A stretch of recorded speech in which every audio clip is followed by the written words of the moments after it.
following an attack by Iran on a US military airbase in Qatar in revenge for US strikes on its nuclear facilities at the weekend. This evening, Mr. Trump, writing on social media, said that Iran had got it out of its system and that hopefully there'd be no further hate. He also thanked Iran for giving the US prior warning of the strikes. More on the attack in a moment, but first let's go straight to Washington and to Sarah Smith. So is this Mr. Trump calling for de-escalation, Sarah?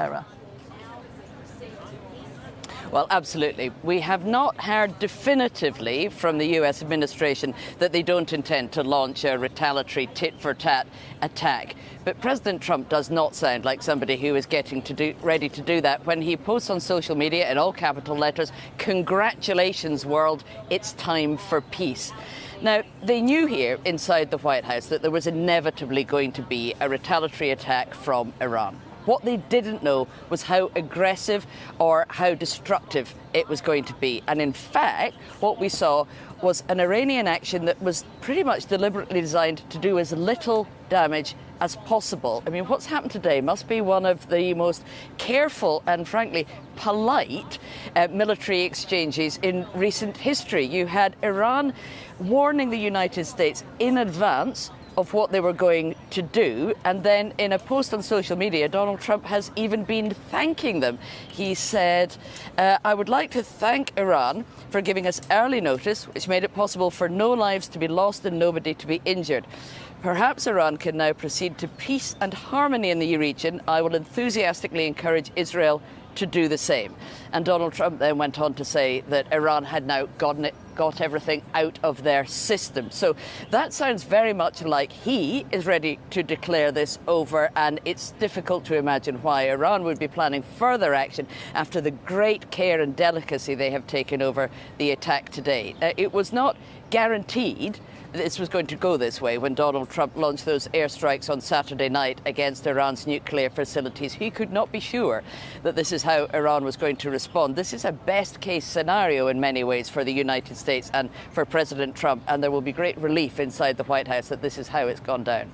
Sarah Smith, thank you very much. Well, tonight the US has lifted the advice to its citizens in Qatar to stay indoors.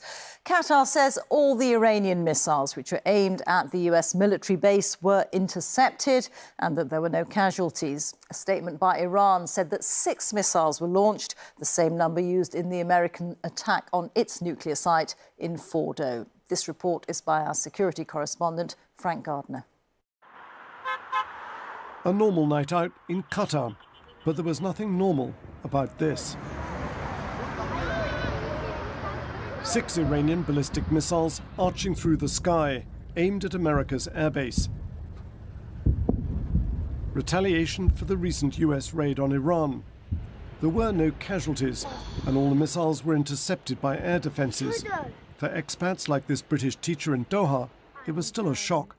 And I can only describe it as it was mesmerizing and terrifying all in one. And what we saw were these really bright lights that were suspended in the sky. And then all of a sudden they would shoot towards something and there'd be an explosion. Iran released these pictures of what it says was the missiles being launched, calling it Operation Heralds of Conquest. Crucially, it gave Qatar advance notice, time for its residents to take cover. This was a dramatic yet carefully calibrated attack. The US has around 17 air bases dotted all over the Middle East, as well as naval facilities and land bases in Iraq. Qatar hosts the most important airbase of all at Al Udeid, on the edge of the Qatari capital Doha. But it's close to Iran. As these satellite images show, in early June, it was hosting aircraft. 2 weeks later, they'd been evacuated. Al Udeid is normally buzzing with warplanes. It's the forward headquarters for US Central Command in the Middle East, home to 10,000 troops, and from where all US and allied air operations are directed in the region. A defiant statement from Iran tonight, calling its actions firm and decisive response to US aggression. But there are signs it may not be looking to take this further.